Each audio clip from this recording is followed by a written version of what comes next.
You know, they say your life can change in an instant. One minute, you're living your story, and the next, you're just a character in someone else's tragedy. You're a footnote. I never understood that, not until the night of my wife's company party. It was supposed to be a celebration. A milestone for her firm.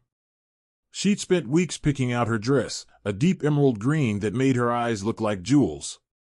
I remember standing by the mirror, watching her put on her earrings, thinking how lucky I was. How solid we were. That was the picture I had in my head. The unshakable truth. The party itself was a whirlwind. A beautiful, blurry chaos of handshakes and small talk. The champagne was flowing, the music was a steady, pulsing beat under the roar of 100 conversations. I was proud of her. I'd see her across the room, laughing with a group of colleagues, and she'd catch my eye and give me that little secret smile, the one that was just for me. Or so I thought. It was about an hour in when I first noticed she was gone. Not just out of my eye line, but absent from the entire main event space.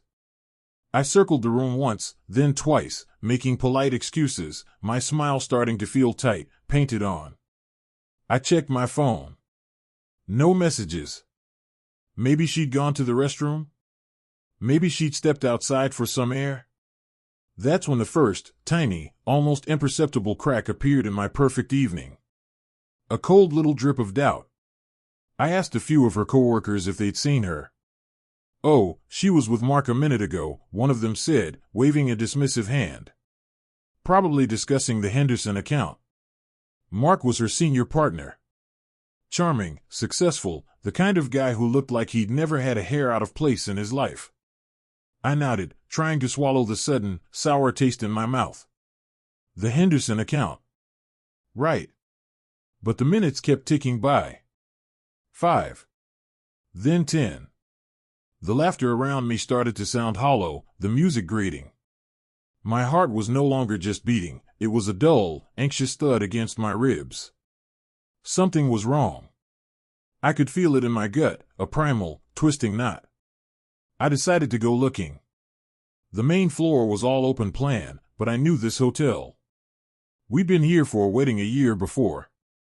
I remembered there were smaller, private meeting rooms on the second floor, often left unlocked during big events. I moved without thinking, my dress shoes silent on the plush carpet of the grand staircase. The noise of the party faded behind me, replaced by an eerie, muffled quiet up here. The hallway was long and dimly lit, lined with dark wooden doors. And then I saw it. At the very end of the corridor, one door was slightly ajar. A thin sliver of warm, yellow light cut through the shadows. And from within, I could hear a sound. Not voices. Laughter. Her laughter. But it was different. It was a lighter, freer, more intimate sound than the one she'd shared with me all night. My feet carried me forward, each step feeling like I was walking through wet cement. The knot in my stomach pulled tighter, a physical pain now. I stopped just outside the door. My hand, I remember, was trembling. I could see a sliver of the room through the crack. A discarded high heel on the floor. A jacket I recognized as Mark's thrown over a chair. And then I heard him speak. "You have no idea what you do to me." His voice was a low murmur, thick with something I refused to name. That's when I pushed the door. It wasn't a dramatic, violent shove. It was slow, almost resigned, as if my body already knew what my mind was desperately trying to deny. The scene that unfolded before me didn't hit me all at once. It came in fragments, like pieces of a nightmare clicking into place. The room was a small conference room, the large table pushed awkwardly against the wall. The air was thick with the smell of her perfume and stale wine. And there they were. In the center of the room. Mark had his back to me, his shirt unbuttoned. And my wife, my Sarah, was standing before him.